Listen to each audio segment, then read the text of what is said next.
Olá, meninos do sétimo ano, como vocês estão? Espero que preparados para a nossa avaliação de hoje, né? Hoje é o dia da nossa global, a última prova do semestre. E aí, não se esqueçam que vocês não vão fazer a prova que está lá na plataforma da Plural, nas provas do Plural, né? Aquele formato. Vocês vão fazer a prova procurando da mesma forma como vocês fizeram a minha prova parcial, porque essa prova de vocês fui eu que fiz. Então vai ser lá nas atividades, né? Vai estar lá o registro da avaliação global de vocês da segunda etapa do sétimo ano. E aí eu vou ler a prova com vocês e dar algumas explicações. Vamos lá? A primeira questão fala assim: o gráfico abaixo apresenta os componentes do ar nas devidas proporções. Sobre o assunto, analise as afirmativas e assinale todas as que estiverem corretas. Então, atenção. Se eu estou pedindo para assinalar todas as afirmativas corretas, significa que você vai assinalar mais de uma informação, tá?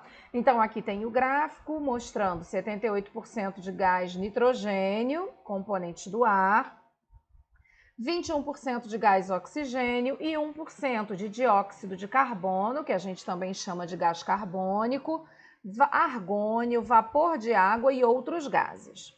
E aí vem as afirmativas para vocês assinalarem todas as corretas. O ar é formado por uma mistura de diferentes gases, a primeira afirmativa. Os gases mais abundantes são dióxido de carbono, argônio e vapor d'água. Então, aqui está dizendo que esses são os gases mais abundantes, ou seja, aqueles que estão em maior concentração na atmosfera. A próxima, o gás presente em menor quantidade na atmosfera é o gás nitrogênio.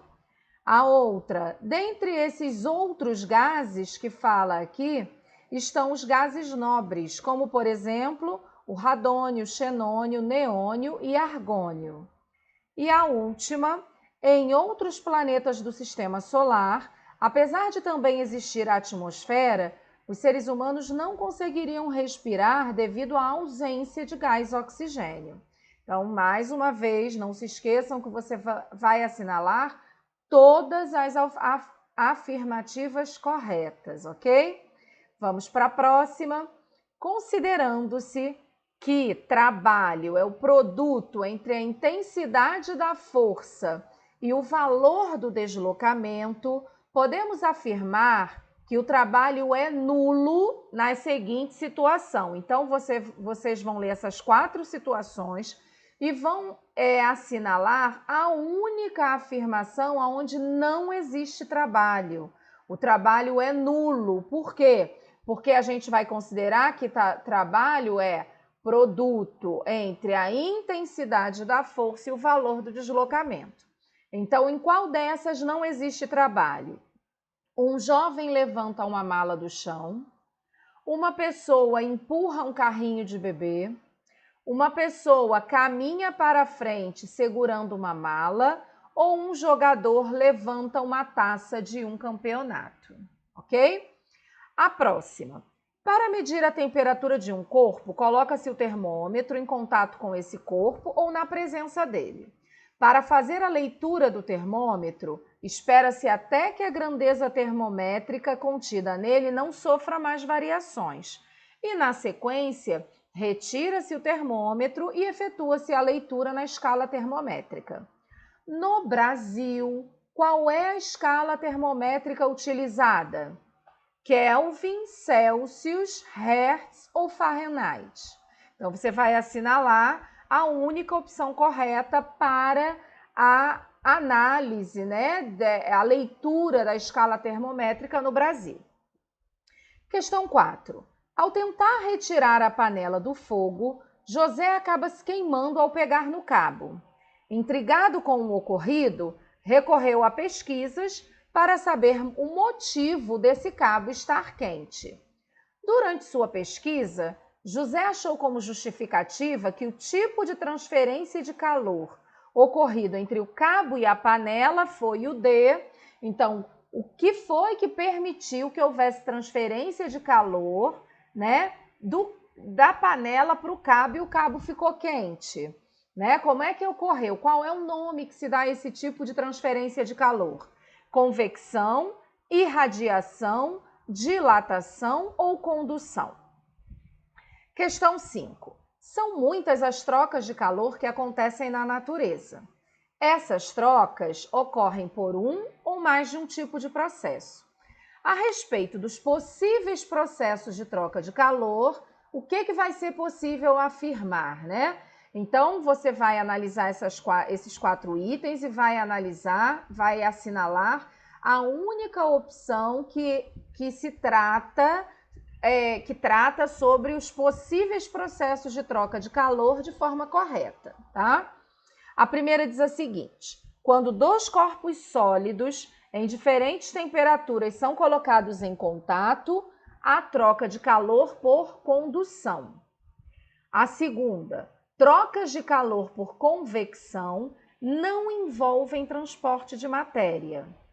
Terceira, para que aconteçam trocas de calor por radiação, é necessária a presença de um meio material, através do qual a troca acontece.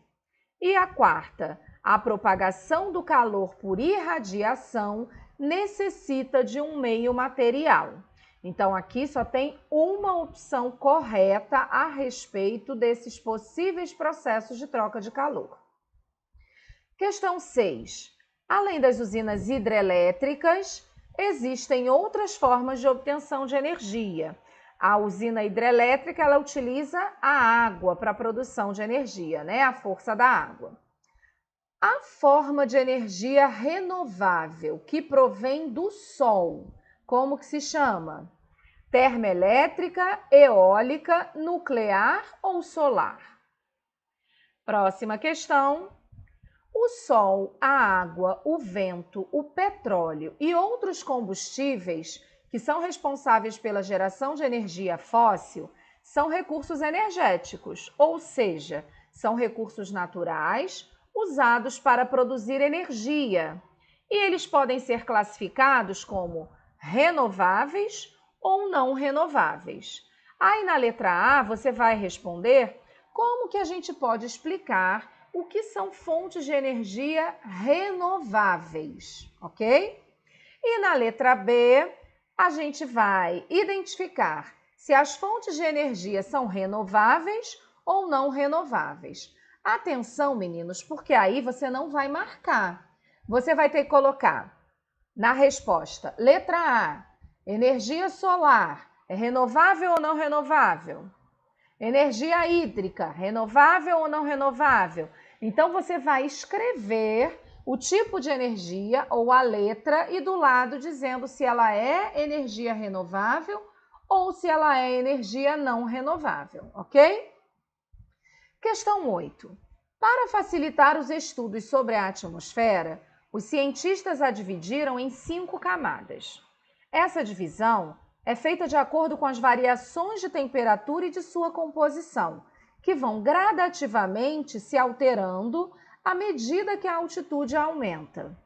Analise a característica informada em cada um dos itens e registre a camada da atmosfera correspondente. Então, aqui, meninos, para cada item, você vai falar o nome da camada da atmosfera que corresponde a essa característica.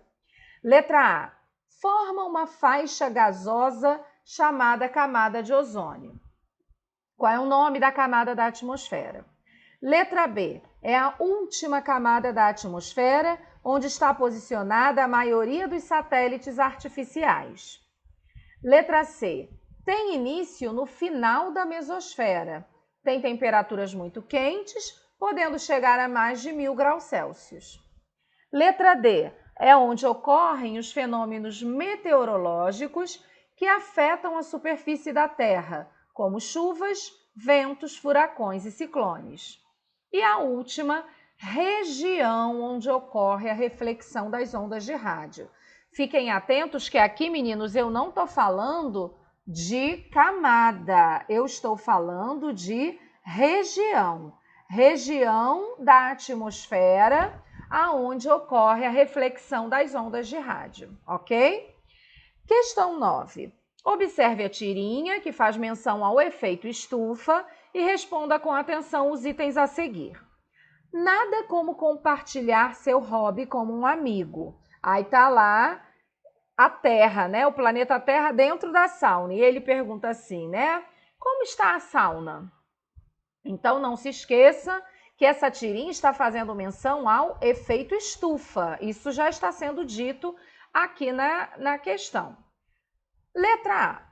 O que é o efeito estufa e qual a sua função? Então, atenção, porque aqui não é uma resposta só que você vai dar, são duas. Você vai dizer o que é o efeito estufa e vai dizer qual é a função do efeito estufa. Letra B. Registre duas causas para a elevação do nível dos gases do efeito estufa. Então, dois motivos que permitem que os gases do efeito estufa estejam aumentando na atmosfera terrestre. E letra C. O que acontecerá com a temperatura se a atmosfera da Terra se comportar como uma sauna, como propõe a tirinha? Então, se a atmosfera da Terra funcionar como uma sauna, como está te mostrando ali na tirinha, o que vai acontecer com a temperatura da Terra? A temperatura vai aumentar ou diminuir, ok? E a última questão, vem aqui um texto, né, falando o seguinte: a atmosfera é uma camada de gases e material particulado, aerossóis, que envolve a Terra, essencial à vida, composta de nitrogênio, 78%, 21% de oxigênio, 0,9% de argônio. O restante, que é 0,1%, é ocupado por outros gases, onde o dióxido de carbono, que a gente chama de gás carbônico, corresponde a 38,5%. Além dos gases citados, o ar atmosférico também apresenta vapor de água, cuja quantidade vai depender de alguns fatores, como clima, temperatura e local. Então, a gente não tem a mesma quantidade de vapor de água em todos os locais da atmosfera. Aí vem o comando da questão. O argônio, citado no texto, é um dos gases nobres que constituem a nossa atmosfera. Letra A. O que são os gases nobres? Você vai explicar, né? Como que a gente explicaria para uma outra pessoa que nunca tivesse ouvido falar o que são gases nobres? Letra B. Por que os gases nobres recebem esse nome? Então, por que eles são chamados de gases nobres? E letra C. Quais são esses gases? Já está dizendo aí que é o argônio. Você vai repetir o argônio e vai colocar os outros gases nobres, ok? Meninos, essa é a nossa avaliação global. Tenham muita atenção, espero que tenham prestado atenção às explicações, à orientação para vocês fazerem a prova.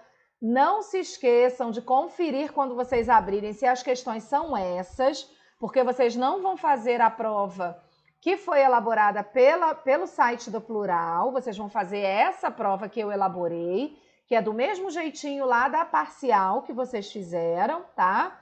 E hoje é o nosso último encontro do semestre em relação à aula de ciências, né? Então, após a realização da prova, meninos, continuem em casa, cuidem da saúde, fiquem em família, fiquem bem. Ótimas férias para vocês, fiquem com Deus e até agosto. Bye, bye!